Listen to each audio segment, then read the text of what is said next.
వ్యాపారాలకు అనుకూలం అవ్వాలని సగభాగం అద్భుతమైనటువంటి జీవనాలందరికీ కూడా ఉపయోగపడాలని అందరం కోరుకుంటాం. అలాగే ఎవరు కూడా ఆకలి బాధలు లేకుండా ప్రకృతి వైపరీత్యాలు జరగకుండా ఉండాలని సర్వ ఉపద్రవాల నుంచి నివారణ కావాలని యజ్ఞ పురుషుడి ద్వారా కోరుకుంటాం.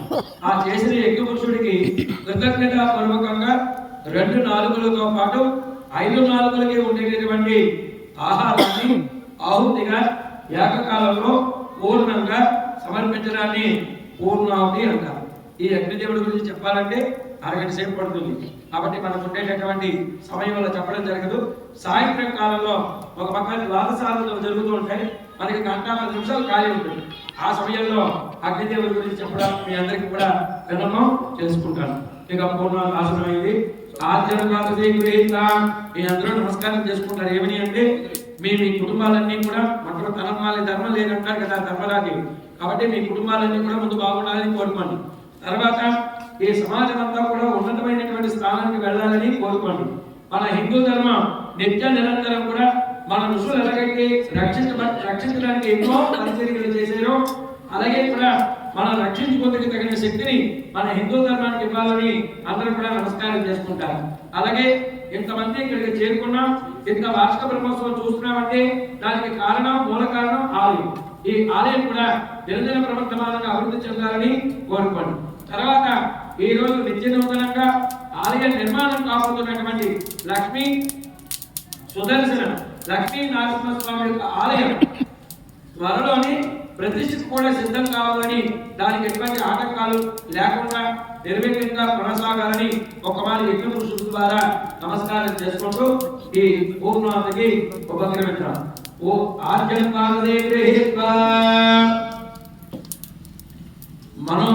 మనసులో సంకల్పం ఏదున్నా కూడా మీ ధర్మపరమైనటువంటి కోరికను కూడా స్వామివారికి కోరుకుంటూ పూర్ణాహుతి సమయంలో నమస్కారం చేసుకోండి. ఆద్యంకాలదే గృహీత్వా ఏకం ద్వే త్రీణి చత్వారి పంచ షట్ సప్త అష్టౌ నవ దశ ఏకాదశ ద్వాదశ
మళ్ళీ ఒకసారి యాగశాల చుట్టూ కూడా